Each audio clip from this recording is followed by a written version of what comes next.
पश्चिम बंगाल में तृणमूल कांग्रेस की महिला विंग इस समय लगातार विरोध प्रदर्शन कर रही है और 32 घंटे के इस प्रदर्शन में गांधी मूर्ति के नीचे सारे कार्यकर्ता, सारे नेता और सारे मंत्री सब एक साथ यहां पर बैठे हुए हैं। 32 घंटे के इस विरोध प्रदर्शन में कई सारे मुद्दों पर, जहां पर ईडी, सीबीआई का इस्तेमाल, तो वहीं दूसरी ओर कैसे एक के बाद एक जो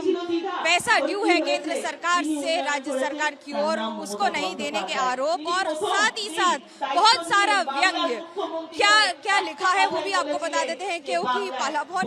माने कि यहाँ पर कौन किसको क्या मिला है उसके साथ धिक्कार बोलते हुए केंद्र सरकार की नीतियों के खिलाफ ये विरोध प्रदर्शन और जमीनी स्तर पर सभी महिला नेत्रियों को लेकर ये विरोध प्रदर्शन अपने आप में एक बड़ा संदेश है, खासतौर से एक ऐसे समय जब लगातार पंचायत चुनाव की तैयारी हो रही है और एक के बाद एक मुद्दों पर लगातार बीजेपी बनाम टीएमसी हो रहा है।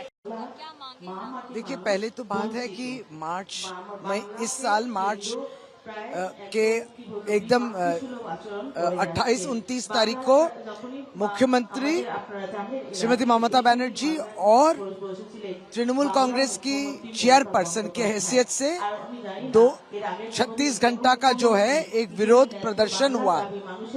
और उसमें दो बातें थी कि क्यों हम लोग डेमोन्स्ट्रेशन में बैठे हैं। दो बातें थी, वो है कि बंगाल की जो पैसा है, जो पैसा मिलना है, उससे बंगाल वंचित है। जैसे कि 100 दिन का जो काम है 2021 दिसंबर के बाद से बंगाल को पैसा दिया नहीं जा रहा है। और दूसरा है गरीबों के लिए जो घर बनता है एक योजना द्वारा, जहां सेंटर और स्टेट दोनों का शेयर रहता है, वो भी 11,36,000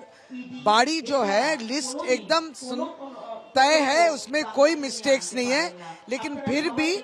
ये घर बनाने के लिए पैसा जो केंद्र सरकार अपना शेयर देता वो नहीं दे रहा है, अर्थात बंगाल को वंचित किया जा रहा था पैसों से। और तीसरी बात ये थी कि नए आर्थिक वर्ष में 2023-24 में भी केवल बंगाल को, सारे भारतवर्ष में केवल बंगाल को पैसा नहीं दिया जाएगा, ये तय किए थे केंद्र सरकार। तो दीदी डेमोन्स्ट्रेशन में बैठी थी, उन्होंने कहा 2 दिन का समय दे रहे हैं केंद्र सरकार को, कुछ तय करे, कुछ मूवमेंट करे, कुछ देखे। लेकिन केंद्र सरकार की तरफ से कोई जिसको पॉजिटिव सिग्नल नहीं आई,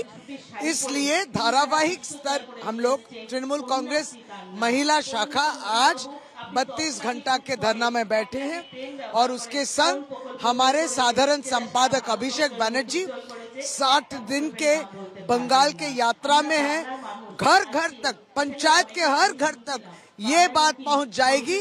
कि बंगाल पंचायत स्तर पे अगर किसी ने वंचित किया है, केंद्र सरकार ने वंचित किया है, आपका घर क्यों नहीं बन रहा है क्योंकि केंद्र सरकार पैसा नहीं दे रहा है, आपका 100 दिन का काम क्यों नहीं हो रहा है क्योंकि 100 दिन का पैसा बंगाल के लिए केंद्र सरकार नहीं दे रहा है।